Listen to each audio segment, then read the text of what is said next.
सबको जय मसीह की। मैं prophet Malkit happy family ministry से परमेश्वर की हजूरी में आप सबका मैं स्वागत करता हूं। और जितने भी जन जहाँ कहीं पे भी सुन रहे हैं, मैं सबका स्वागत करता हूं।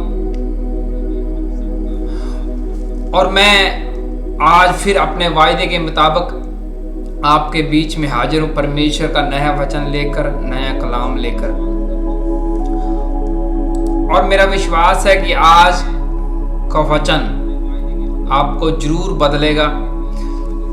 अगर आपको सब कुछ परफेक्ट सुनाई दे रहा है, सब कुछ क्लियर सुनाई दे रहा है, तो आप मुझे कमेंट बॉक्स में जरूर बोलें कुछ भी। जैसे कि आज का वचन का टाइटल आपने पढ़ लिया होगा। आज का जो वचन का विषय है, जो पवित्र आत्मा ने मुझे दिया, समय के मुताबिक चलें, समय के मुताबिक काम करें। हालेलुया। और वचन शुरू करने से पहले हम छोटी सी प्रार्थना में जाएंगे। आंखों को बंद करें, वचन के लिए प्रार्थना करें और बोले, प्रभु यीशु मसीह जी, पवित्र आत्मा जी, हम तैयार हैं आज के जीवित वचन सुनने के लिए। इन वचनों के द्वारा हमारी जिंदगी में बड़ा बदलाव आ जाए। इस वचन के द्वारा हम 100 गुना फलों को लेकर आए और ये फल सदा हमारे ऊपर बने रहें। यीशु मसीह के सामर्थ्य नाम मांगते हैं, आमीन आमीन। ओके,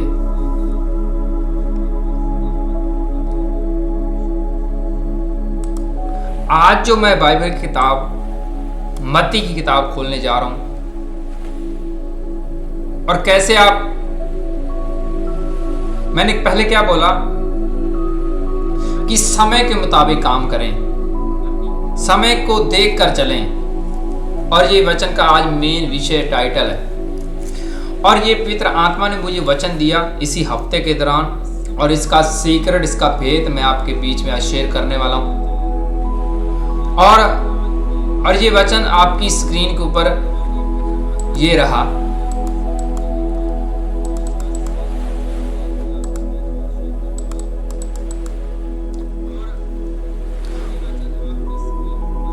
हम ये बाइबल की किताब मत्ती की किताब उसका 10 अध्याय उसकी 16 आयत को पढ़ेंगे।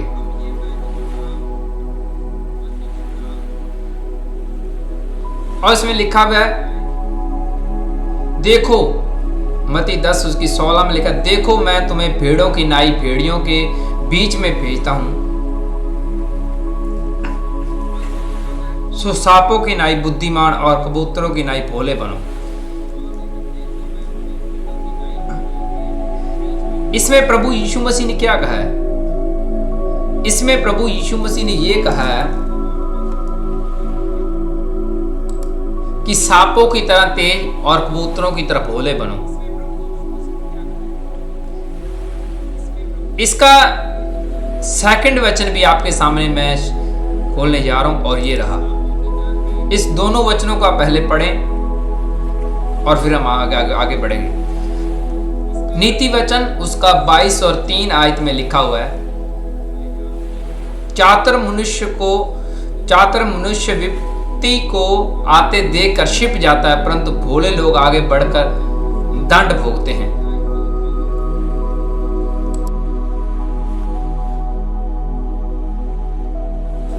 तो इसमें आपने दोनों वचनों को पढ़ा, और इन दोनों वचनों में से बड़ा खास मैसेज छिपा हुआ। पवित्र आत्मा ने मुझे ये दोनों वचन देने को बोला। और पहले हमने बाइबल किताब मत्ती की किताब पढ़ी, और उसके बाद हम नीति वचन की किताब पढ़ रहे हैं। और इसमें लिखा, प्रभु यीशु मसीह ने कबूतरों की तरह भोले और सांप की तरह तेज। और इसमें लिखा है कि चातुर मनुष्य समस्या आकर देखकर, प्रॉब्लम्स देखकर छुप जाता है, और जो भोले हैं वो आगे बढ़ते रहते हैं और वो ठोकर खाते हैं। तो इसका मतलब क्या है? इन वचनों का मतलब क्या है? इन वचनों के द्वारा परमेश्वर हमें ये बताना चाहता है कि आपने टाइम के अकॉर्डिंग चलना है। मान लो मैं एक व्यक्ति को ये बोलूं कि तेज बनो और दूसरी साइड पर बोलो कि आप नम्र बनो, ठंडे बनो, भोले बनो, तो दूसरे व्यक्ति को लगेगा ये दो बातें एक ही टाइम कैसे कर सकता है। लेकिन प्रभु यीशु मसीह का असल कहने का मतलब ये था, टाइम को देख के, सिस्टम को देख के आपने चलना है। एक जैसा सदा आप नहीं रह सकते। कहीं पे आपको ठंडे रहने की जरूरत है, कहीं पे आपको गर्म रहने की जरूरत है, कहीं पे आपको पूरा तेज बनने की जरूरत है, कहीं पे आपको भोले बनने की जरूरत है। ये जिंदगी का सिस्टम इस तरीके से है। अगर आप एक साइड पे काम करते हैं तो आप जिंदगी में ज्यादा संघर्ष करेंगे। मैं सच बोल रहा हूं। आप एक ही स्वभाव लेके चलते हैं, अपने स्वभाव में बदलाव नहीं लेके आते, चेंजेस नहीं लेके आते, तो आप ज्यादा संघर्ष करते हैं। और बाइबल में, नीति वचन में परमेश्वर ने हमें कौन सी सलाह दी है? उसने हमें ये बोला है कि अगर तुम्हारा दुश्मन तुम्हारे ऊपर अटैक करे तो तुम उसका सामना ना करना मीन्स छुप जाना। और ये चातर मनुष्य के अंदर ये गुण होगा। और जो चातर नहीं है वो उसका सामना करता है, उसको ठेस पहुंचती है, वो कई बार वो अटैक के नीचे खत्म भी हो सकता है, प्रॉब्लम में भी चला जा सकता है, समस्या में उनके ऊपर आन पड़ती है। तो चातर की ये निशानी की जब वो समस्या को देखता है तो भाग जाता है, छुप जाता है। ये चातर की महा क्वालिटी है। और यही बात प्रभु यीशु मसीह बोल रहा है। और मैं आपको कहना क्या चाहता हूं, मैं ये आपको कहना चाहता हूं कि जब आपका दुश्मन आपके ऊपर अटैक कर रहा हो तो आपने उसका सामना नहीं करना। जो आपका विरोधी है उसके ऊपर शैतान अटैक कर रहा है, आपकी आत्मिक लाइफ को वो ठंडा करने के लिए अटैक कर रहा है कि आप उसको रिप्लाई में कुछ आंसर दो और आप उलझो। लेकिन अगर आपको वचनों की नॉलेज है, आप समझदार हैं, तो आप उसका रिप्लाई नहीं देंगे। और अगर कुछ या फिर आप कुछ टाइम रुक के देंगे, कोई वेट करके देंगे, जब उसके ऊपर शैतान उतर जाएगा, उसके दिमाग से शैतान उतर जाएगा, तब आप उनको आंसर दे सकते हैं, मौके पे नहीं। किसी ने ये बोला, आप उसका रिप्लाई में बड़ा सख्त आंसर दे रहे हैं और बात बिगड़ जाएगी, लड़ाई बढ़ जाएगी।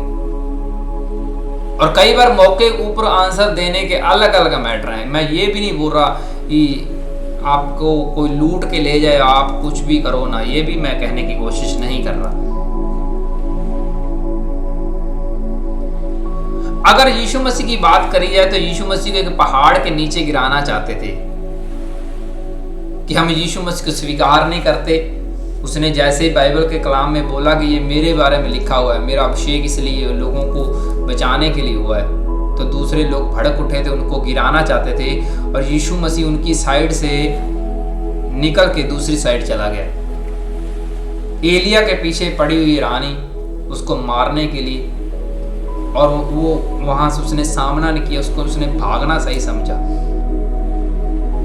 अगर दाऊद की बात करें तो शाऊल उसको मारना चाहता था। दाऊद ताकत में, आत्मा में सबसे आगे था शाऊल से, लेकिन शाऊल उसके पीछे पड़ा हुआ था। एक बार उसने अपना बर्शा भाला लेकर उसको मारने की कोशिश की, लेकिन वो साइड पे होके चला गया। उसने सामना नहीं किया, अभिषेक का, मसीह का सामना नहीं किया। जो एलिया आग उतार सकता है वो दुष्ट रानी का सामना नहीं करना चाहता। जो प्रभु यीशु मसीह कुछ भी कर सकता है, वो उसको पहाड़ के नीचे गिराने की कोशिश कर रहा है, और यीशु मसीह उनकी साइड से निकल रहा है। और जिसकी साइड पे परमेश्वर है, मूसे की साइड है। और जैसे ही इस्राएलियों को पता लगा कि ये इसने मर्डर किया है, तो वहां से वो भाग गया, कहीं मेरी पोल ना खुल जाए। कौन, किसकी बात कर रहा हूँ? मैं मूसे की बात कर रहा हूँ। उसने भागना उचित समझा कि मेरी पोल खुल गई है, अब मैं मारा जाऊंगा, फिरौन राजा मुझे मार देगा, या ये हथियारा है या कुछ भी है। मूसे ने भागना सही समझा, एलिया ने भागना सही समझा, यीशु मसीह ने साइड पे होना सही समझा। आप कौन आ गए, मैं कौन आ गया। जो हम इस घमंड में रहें। शैतान आपको उलझन में डाल सकता है।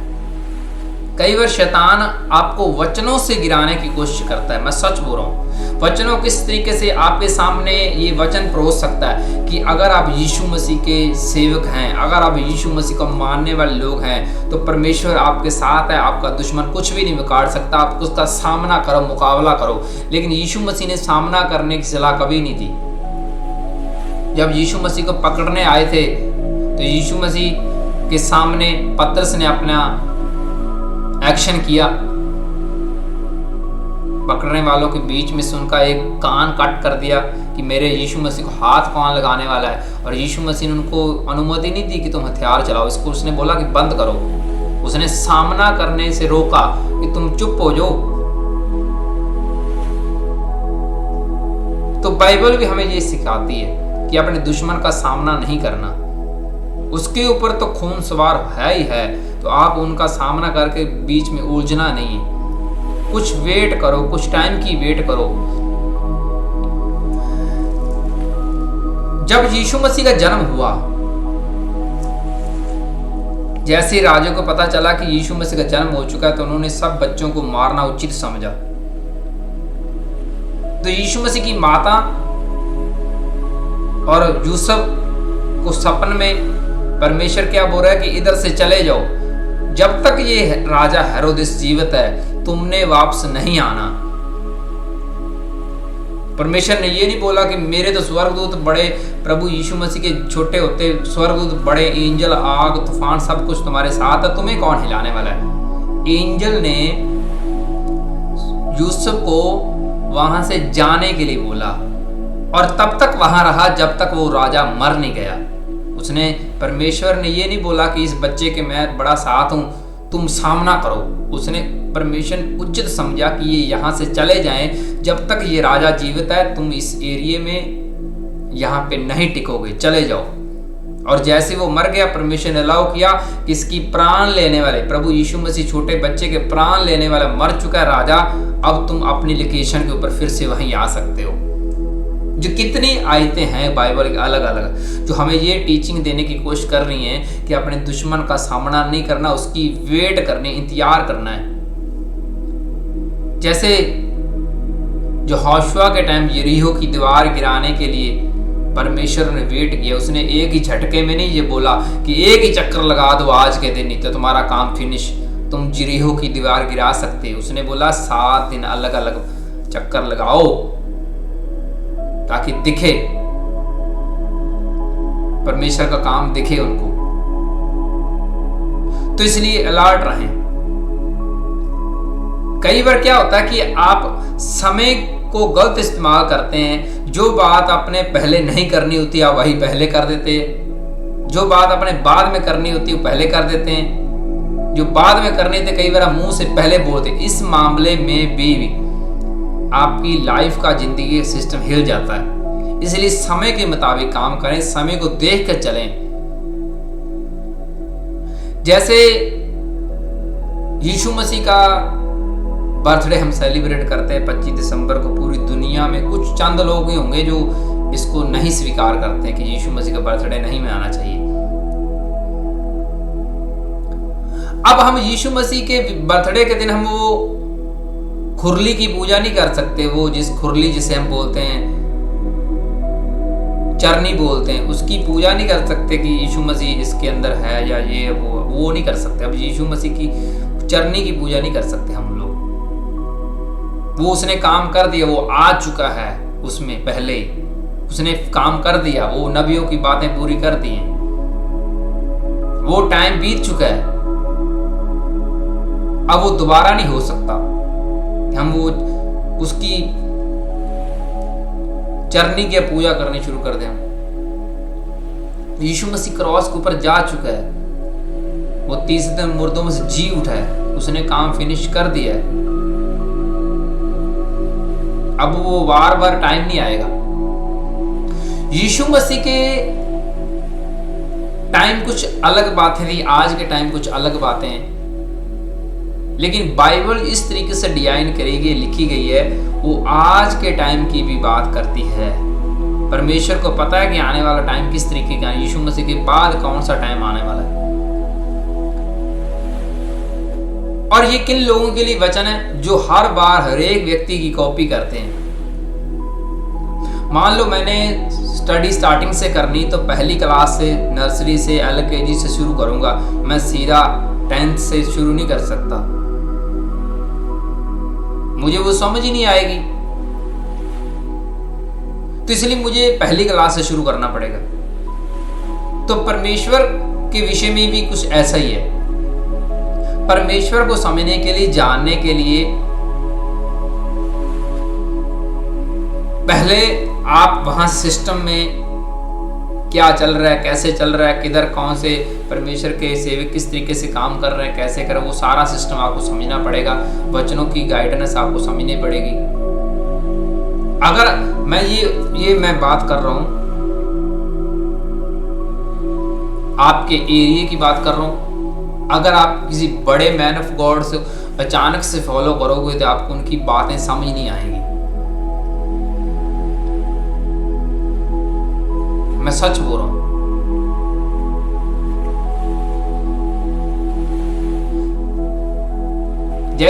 वही बात है,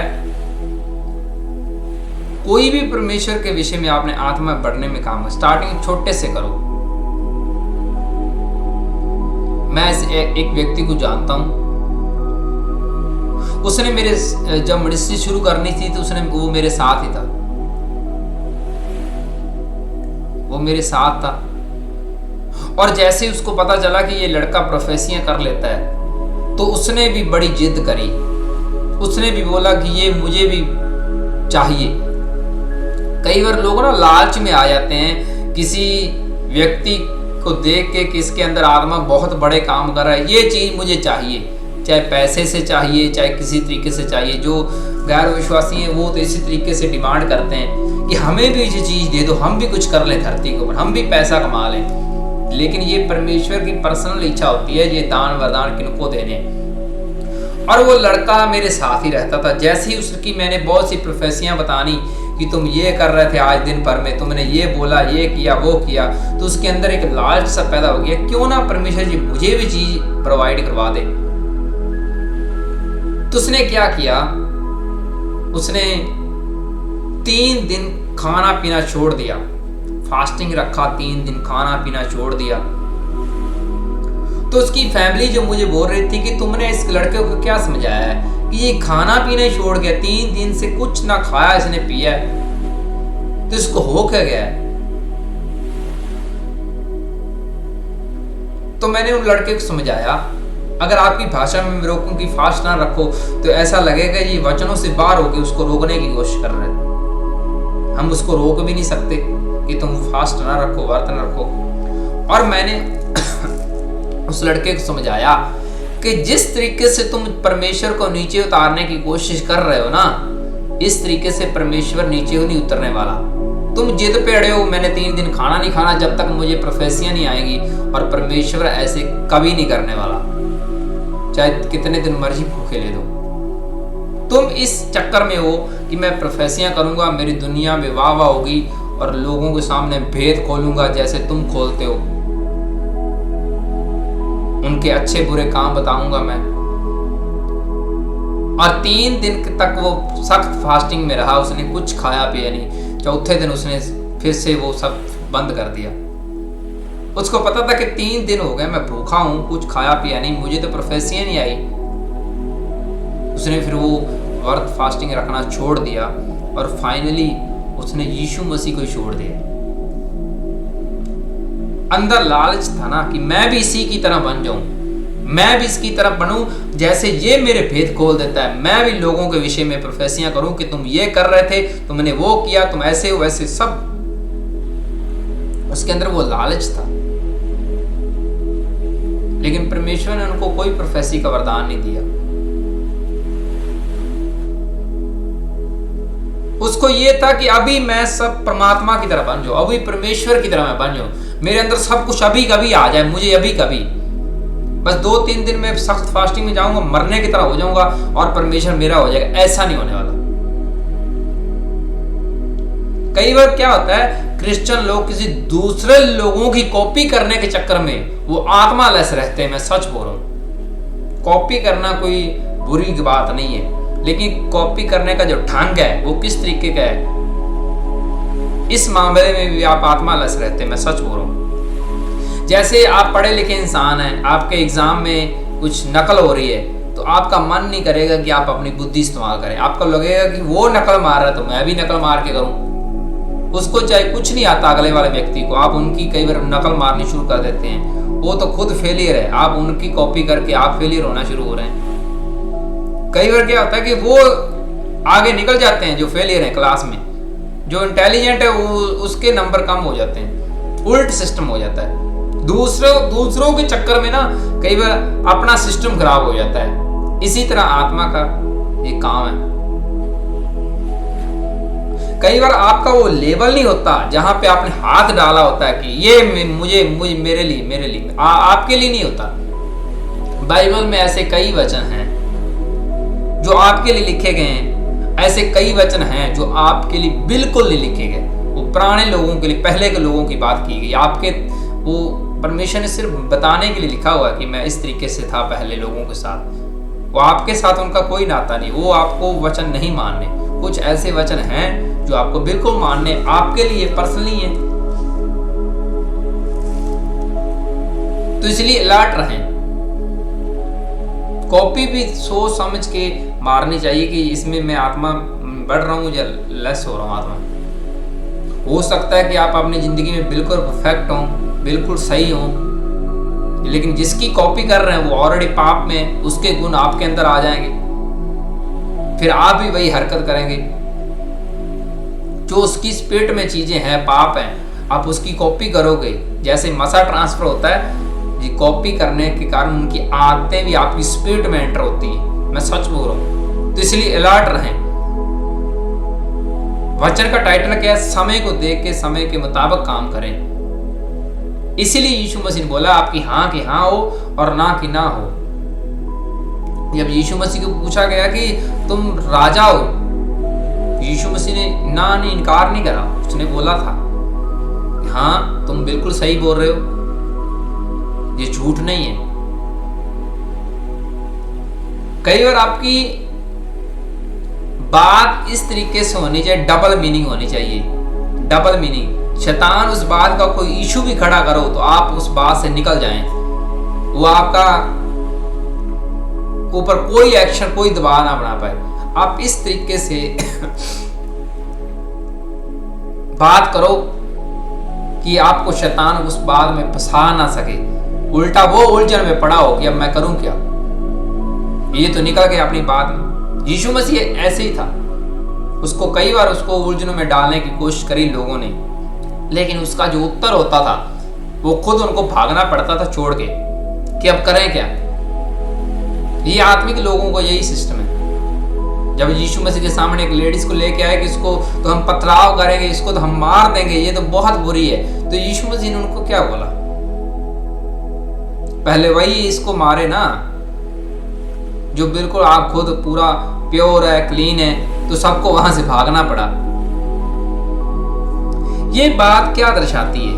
ये क्रिश्चियन लोगों को ये बात दर्शाती है कि तुम जिस व्यक्ति के पाप नंगे कर रहे हो तुम भी इसी में हो। तुम्हारा सिस्टम इसी में है। तुम दूसरों को तो बड़ी जल्दी ये बोल रहे हो, तुम अपना तो सिस्टम सेट कर लो। ये सिर्फ किसी व्यक्ति के पाप नंगे करने सिर्फ होली स्पिरिट को ही अनुमति है, वो भी प्रोफेसी के द्वारा कि तुम यहां पे रहोगे, तुम यहां पे रहोगे। अगर आपने अपने तरीके से किसी व्यक्ति को रॉन्ग किया, वचन उसके ऊपर एक्टिवेट किए कि तुम बाइबल के मुताबिक यहां पे गलत हो, तो वही बाइबल के कानून आपके ऊपर भी लागू होते हैं। कोई ना कोई वचन आप तोड़ोगे। मैं सच बोल रहा हूं। किसी धरती के ऊपर किसी व्यक्ति के साथ भी पंगा लोगे, कोई ना कोई और वचन तोड़ोगे, वो पूरा करोगे और टूट जाएगा। यही बात है यीशु मसीह ने बोली थी कि आपकी हाँ की हाँ हो और ना की ना हो। इधर कर दिया तो कोई और वचन तोड़ दोगे, इधर कर दिया सिस्टम तो कोई और वचन आपसे टूट जाएगा।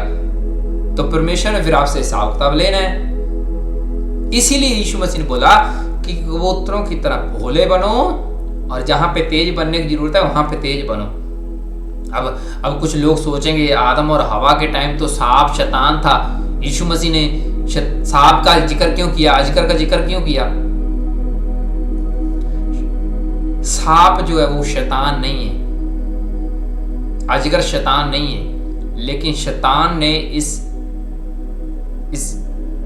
इनको जूस किया, सांप को जूस किया तब जब आदम और हवा से बातें हो रही थी उनकी। शैतान जानवरों को इस्तेमाल करता है।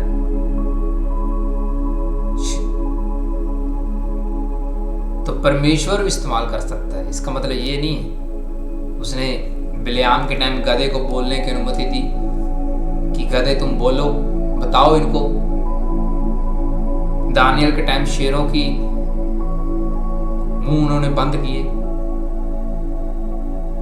तो इसलिए लड़ रहे हैं। मैं फिर बोल रहा हूं,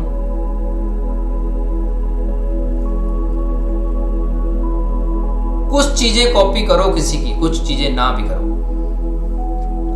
ये आत्मा में भरने का सीक्रेट बता रहा हूं।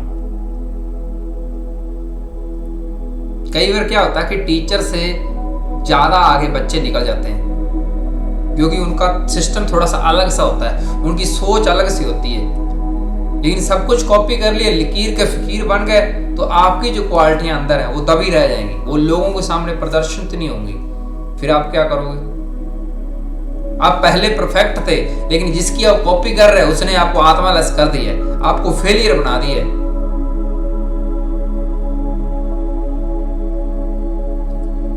अपने आप को इतना भी आप लो लेवल का ना समझें,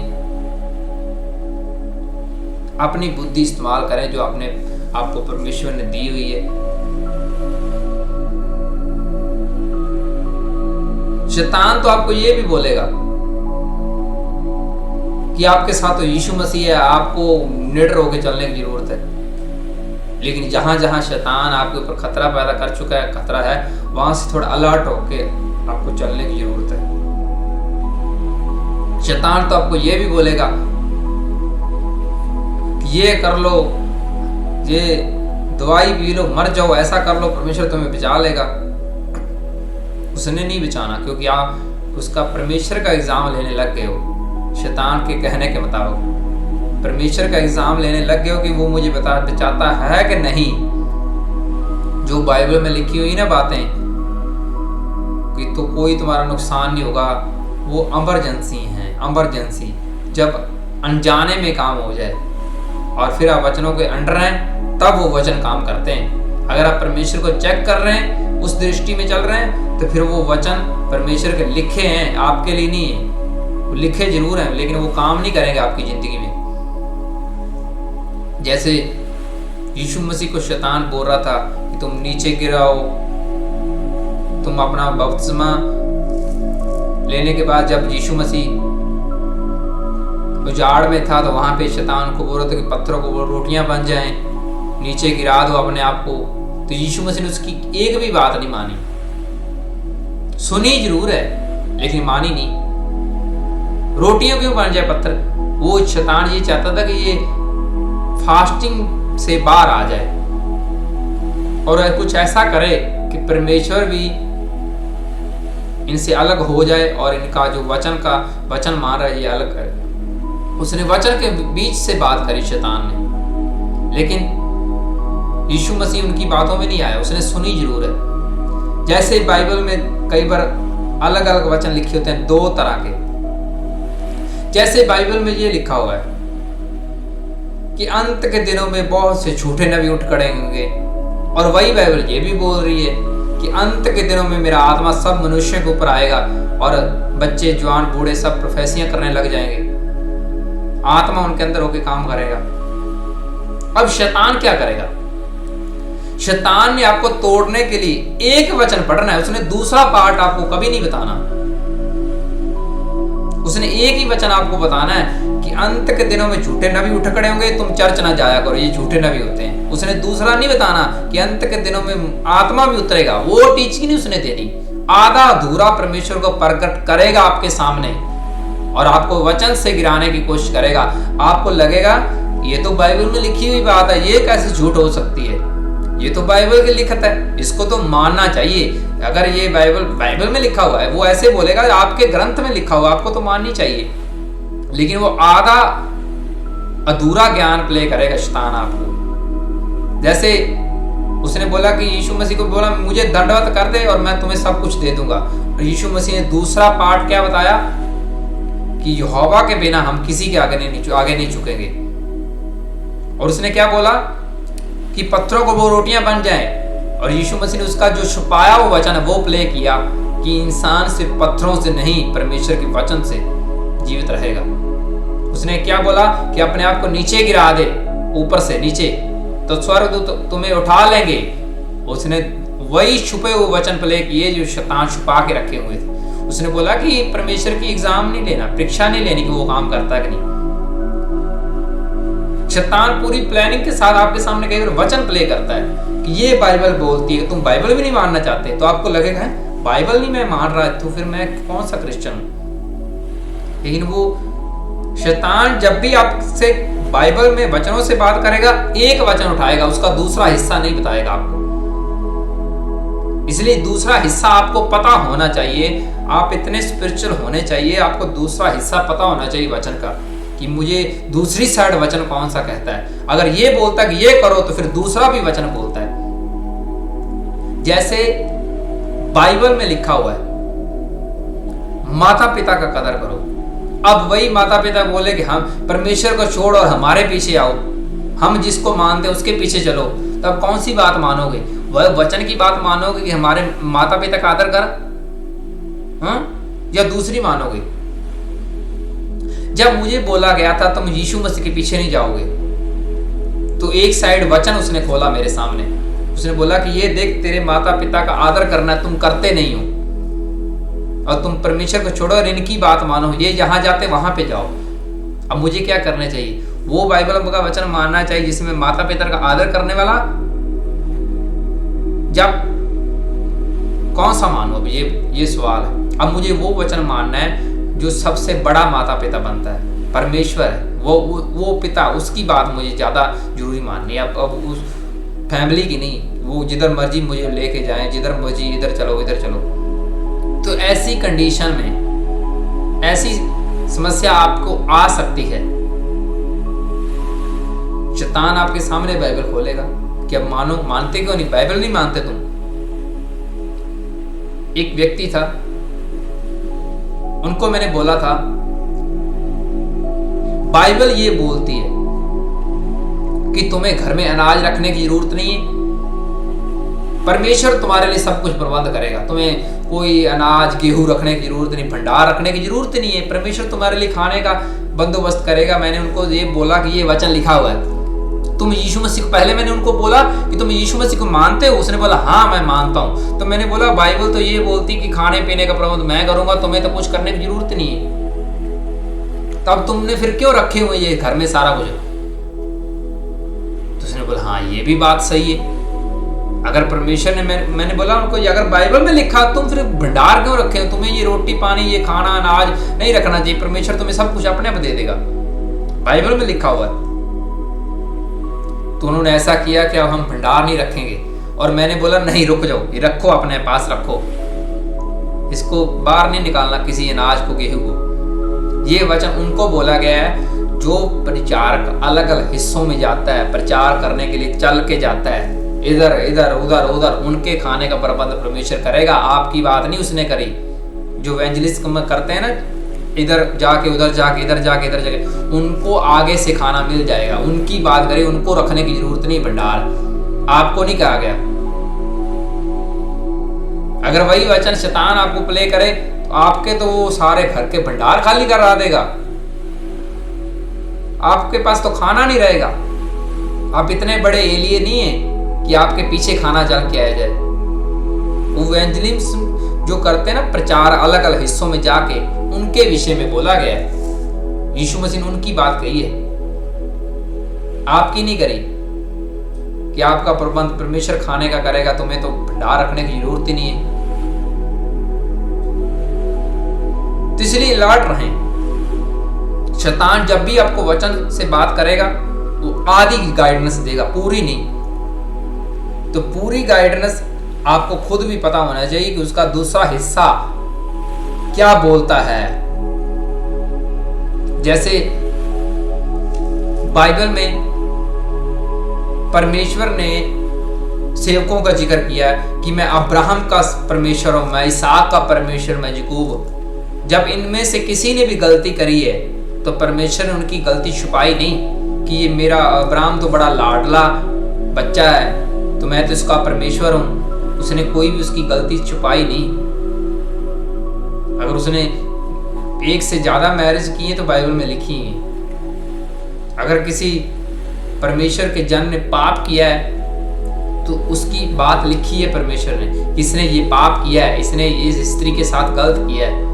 अगर किसी ने परमेश्वर का पीछे सच्चाई से चला है, उसने ब्लेसिंग हासिल की है, तो परमेश्वर ने वो बाइबल में लिखवाया है कि इसको हमने ये जीत दिलाई है, इसने ये पंगा लिया, इसको हमने हार दिलाई है।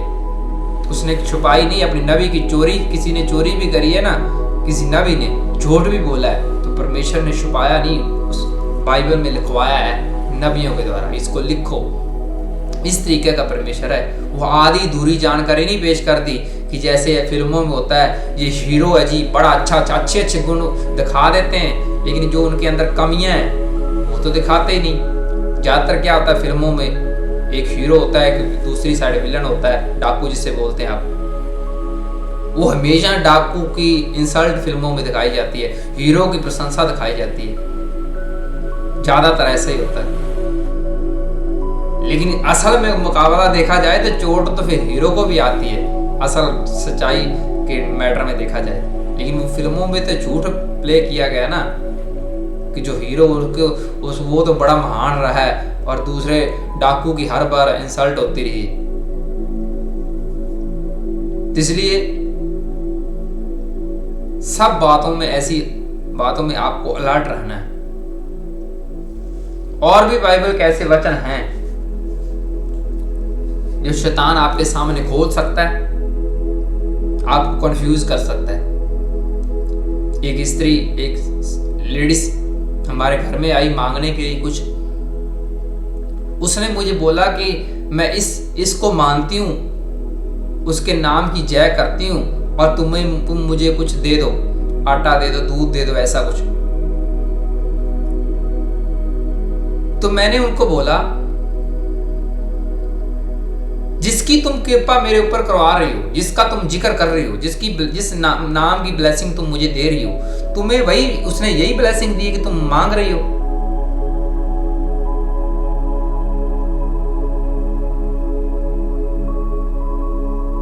तो मैंने बोला मैं तो तुम्हें कुछ नहीं दूंगा, तुमने बाइबल के उल्ट जाके कुछ नाम बोले, मैं अब तुम्हें कुछ नहीं दे सकता। इसी तरह एक और लेडीज भी थी, वो क्रिश्चियन थी, वो वचनों को मानती थी, बाइबल को मानती थी। जैसे उसको पता चला कि ये क्रिश्चियन, उसने जय मसीह की घर से मेरे से कुछ लेने की कोशिश की। और मैंने उनको बोला कि तुम क्यों मांग रहे? बोलती हमारे पास सब कुछ है, हम फिर भी मांग रहे हैं। मैंने बोला क्यों? उसने बोला बाइबल में लिखा हुआ मांगो तो मिलेगा, इसलिए हम घरों में मांगने आ गए। तो मैंने उनको समझाने की कोशिश की, परमेश्वर तुम्हें भिखारी नहीं बनाना चाहता कि घरों में मांगने चले जाओ, हमें आटा दे दो। मतलब हमारे पास सब कुछ है, ब्लेस है, लेकिन फिर भी हम बाइबल को पढ़ के मांगने आ गए। वो परमेश्वर से प्रार्थना करके मांगने की बात करेगी, घरों से मांगने की नहीं, भिखारी बन के मांगने वाली बात नहीं परमेश्वर ने करी। लेकिन वचन की गलत गाइडेंस के कारण शैतान ने उसके दिमाग में डाला होगा कि मांगो तो मैं मिलेगा, इसलिए मैं घर से लोगों के घरों में मांगना शुरू कर दिया। तो ये शैतान का ही काम होगा। और दूसरे लोग मजाक उड़ाते होंगे, क्रिश्चियन लोग भी देख लो मांगना शुरू कर रहे हैं, ये क्रिश्चियन लोग भी मांगते हैं। शैतान ने उसका बाद में खूब मजाक बनाया होगा। तो ऐसे कई वचन हैं जो आप गलत ले सकते हैं, सुन सकते हैं। टीचिंग गलत के कारण आपको कई सालों बाद पता चलता है कि मैंने तो कुछ उल्ट कर दिया, मैंने सिस्टम से कुछ बाहर कर दिया। उसको तो किसी ने बताया ही होगा ना, उस लेडीज को गलत टीचिंग दी ही होगी किसी ने। बाइबल को अगर ध्यान से पढ़ें तो यीशु मसीह की बातें दृष्टांतों में, जब लाजर मर चुका था तो यीशु मसीह ने क्या बोला, वो सो गया है। वो अपने मुंह से नहीं बोलना चाहता था मर गया, उसको पता था कि मैंने जीवित करना है इसको। इसलिए आपको लगेगा यीशु मसीह झूठ बोल रहा है, लाजर उधर मर चुका है, यीशु मसीह बोल रहा है सो रहा है, ये कौन सी बात हुई? आपको लगेगा पर यीशु मसीह झूठ बोल रहा है। लेकिन यीशु मसीह को पता था कि मैंने ये थोड़े टाइम बाद इसको जीवित करना है। उसके चेलों को समझ नहीं आ रही, अब बार बार पूछ रहे हैं कि ये क्या यीशु मसीह, वो तो मर चुका, तुम झूठ को बोल रहे हो। फिर यीशु मसीह को क्लियर बताना पड़ा, वो मर गया है लेकिन मैंने जीवित करना है उसको। मैं अपने मुंह से बार बार ये बातें नहीं निकाल सकता कि वो मर गया, मुझे उसको जीवित करना है। कई बार क्या होता है कि आपने कोई अच्छा काम करना है, कोई बड़ा काम करना है, तो उस काम की इंसल्ट ना करें। मैं सच बोल रहा हूं, इंसल्ट ना करें, अपने मुंह से इंसल्ट ना करें बोल बोल के, ये नहीं होगा, ये नहीं होगा, मुझसे नहीं होगा, ऐसे नहीं होगा। ऐसे में आपकी आत्मिक पावर बिल्कुल फिनिश हो जाती है, जो परमेश्वर ने आपको दी होती है वो फिनिश हो जाती है। आपने उसके ऊपर बैन कर दिया, आपने उसको ब्लॉक कर दिया, अब वो एक्टिवेट नहीं होगी। और एक्टिवेट कैसे होगी? अगर आप ऐसे आत्मिक व्यक्ति के अटैच में जो आत्मा से चलता है वो आपको बता सकता है। अब बाइबल ये नहीं बोल सकती कि महेंद्र तुम शराब पियोगे तो मर जाओगे, महेंद्र तुमने आज ये पाप किया है, शाम तुमने ये किया है। ये बातें सिर्फ प्रोफेसियां बताएंगी, आपका नाम आपने जो किया है वो आपका फ्यूचर प्रोफेसियां बताती हैं। परमेश्वर ने छोड़ा नहीं है, ये नहीं कि बाइबल लिखवा के आपके सामने परोस दी है, अब वही बाइबल के आप पढ़ी जा रहे हो, पढ़ी जा रहे हो। अभी मौके पर लेटेस्ट परमेश्वर बातें भी करता है प्रोफेसियों के द्वारा, आपके जीवन काल में बताता है कि आपके पिछले टाइम में क्या हुआ, आने वाले टाइम में आपको क्या करने की जरूरत है। टीचिंग देता है, आपका नाम बोलता है, बातें भी करता है। अब उस बात को हम ऐसे नहीं छोड़ सकते कि नहीं जी परमेश्वर तो कभी बात नहीं कर सकता, परमेश्वर से तो बात होती नहीं है, परमेश्वर इतना कमजोर नहीं है, वो सब कुछ बता सकता है, पिछला टाइम, आने वाला टाइम। लेकिन शैतान आपको ये कंफ्यूजिंग कर सकता है, परमेश्वर तो बात करता ही नहीं, तुम्हें किसने बोल दिया परमेश्वर बातें करता है? और परमेश्वर फिर बात नहीं करता, फिर शैतान बात करता है क्या? उनसे कई गुना ज्यादा परमेश्वर बात करता है, मैं सच बोल रहा हूँ। और ऐसी बात करता है जो शैतान की प्रोफेसी के साथ बिल्कुल मैच नहीं करती, मेल नहीं खाती। इसलिए लड़ रहे हैं। ज्यादा आत्मिक लोगों को फॉलो करोगे तो आप कंफ्यूजिंग में रहोगे, आपको समझ नहीं आएगा। कोई आपका कान खींचेगा, कोई आपका नाक खींचेगा, कोई इधर से खींचेगा, कोई इधर से, आपको समझ नहीं आनी कि मैंने करना क्या है। ज्यादा आत्मिक रास्ते फॉलो आप ना करें, मैं सच बोल रहा हूं। वहीं जाएं जहां आपकी स्पीड अलाउ करे, किसी के देखा देखी नहीं। ये नहीं कि आपको किसी ने पौड़ी के ऊपर चढ़ा दिया, यीशु मसीह को मांगो, मानो मानो मानो, तुम मानना शुरू कर दिया तो फिर कई सालों बाद वही उनकी जब मिनिस्ट्री में बिगड़ जाती है तो वही बोलते हैं इसको छोड़ दो, मानना छोड़ दो, मानना छोड़ दो। ये रॉन्ग है। मान लो मैं आपको टीचिंग दे रहा हूँ, बाइबल की टीचिंग दे रहा हूँ, परमेश्वर का कलाम सुना रहा हूँ। आप में से बैठा कोई व्यक्ति अगर इस टीचिंग को विश्वास करके सुन लिया, उसने इतना विश्वास कर लिया कि वो भी एक बड़ा परमेश्वर का आत्मा से भर गया, उसने बड़े परमेश्वर उसके द्वारा बड़े काम करने शुरू कर दिया। अब मैं उसकी आत्मिक जिंदगी को बिगाड़ नहीं सकता, उसको ये नहीं बोल सकता नहीं नहीं नहीं नहीं तुम कहाँ से शुरू हो गए, तुम्हें किसने बोल दिया, अब ये तो मेरे लिए रॉन्ग है। ऐसा मिस्त्री लोग ज्यादा करते हैं। जब वो कोई मैकेनिकल काम कर रहे हैं, ट्रैक्टर मशीनरी बना रहे हैं, तो दूसरे वाले व्यक्ति को समझ आ जाए किस तरीके से बननी है, तो जानबूझ के उसको खराब करने की कोशिश करते हैं, कहीं ये सीख के खुद ना मिस्त्री बन जाए, कहीं ये मेरा रुतबा ना खत्म कर दे। लेकिन जो असल आत्मा का काम है वो ब्लड की तरह है, वो बढ़ता चला जाता है। जैसे आपने दान किया, किसी और ने दान किया, और ने दान किया, ये काम रुकने नहीं वाला। लेकिन जो छोटी सोच वाले लोग हैं वो बोलते हैं कि ये ना कहीं बन जाए, कुछ इनको दबा के रखा जाए, वो फ्रून की तरह काम करना चाहते हैं। जैसे उन्होंने इस्राएलियों को दबा के रखा हुआ था अपने सिस्टम में। लेकिन परमेश्वर ऐसा नहीं है, वो आपको ऊंची उडारी मरवाना चाहता है। मैं सच बोल रहा हूँ, मैं नहीं जानता ये पवित्र आत्मा मुझे किसके बारे में बोल रहा है, लेकिन ये जो भी विश्वासी सुन रहा है, पवित्र आत्मा आपसे बातें कर रहा है, आपको वो ऊंची उडारी देना चाहता है। ऊंची ऊंची ऊंची ऊंची ऊंची ऊंची। आप पिंजरे में ना आना, कभी भी ना आना, कभी भी ना आना, कभी भी ना आना। मैं सच बोल रहा हूँ। यहूदा में एक ऐसा नबी आया जिसको परमेश्वर ने बोला था कि तुम किसी के घर में जाके खाना नहीं खाओगे, खाना नहीं खाओगे। और आगे से दूसरा बंदा उसको झूठ बोल रहा है कि परमेश्वर ने मुझे भेजा है कि तुम खाना खिलाओ, परमेश्वर ने मुझे भेजा है। उसने उसकी बात के ऊपर विश्वास किया और खाना खाया, और परमेश्वर को उस नबी को खत्म करना पड़ा। क्रिश्चियन लाइफ आज के टाइम इस तरीके से जल्दी आप किसी के ऊपर विश्वास नहीं कर सकते। परमेश्वर भी ये चाहता है कि आप प्रैक्टिकल सब कुछ देखो कि क्या कुछ हो रहा है। पेड़ अपने फलों से पहचाना जाता है। ये ऐसे नहीं लिखा हुआ कि उसके अंदर फल किस तरीके के लगे हुए, आत्मा के लगे हुए हैं या शैतान के लगे हुए हैं। कंफ्यूज करने वाले बहुत आएंगे। आपको आत्मा में बढ़ाने के लिए कई सारे लोग होंगे, लेकिन कुछ चंद होंगे। हीरा सब जगह नहीं मिलता, मैं ये बोल रहा हूँ। आप बोलो ना कि सब जगह हीरे हैं, सब जगह हीरा नहीं मिलता, वो महंगा होता है, मुश्किल से मिलता है। तो यही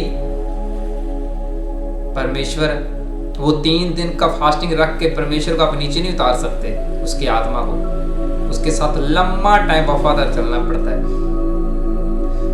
जितने ज्यादा परमेश्वर के आप एग्जाम क्लियर करोगे, मैं सच बोल रहा हूं, उतने आप परमेश्वर के फ्रेंडली रहोगे।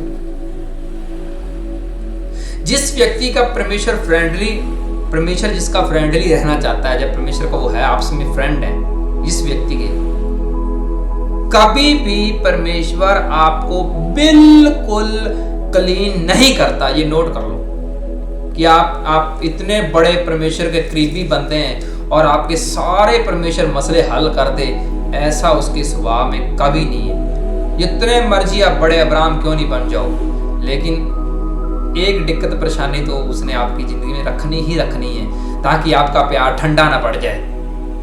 जब आप शुरू में परमेश्वर के पीछे चलोगे तो आपके बहुत से काम होने शुरू हो जाएंगे। ऐसा लगेगा वो मेरी तो जिंदगी बड़ी अच्छी होगी यीशु मसीह के। जब थोड़ा सा आगे बढ़ोगे तो यकदम बीच में अचानक से आके परमेश्वर आपकी ब्रेक लगा देता है। मैं सच बोल रहा हूँ, आपका कोई काम नहीं करता, कुछ भी नहीं करता। आप जोर लगाते हैं, परमेश्वर आप मेरे पहले की तरह मेरे साथ रहना क्यों नहीं चाहते, मुझे छोड़ क्यों गए हो?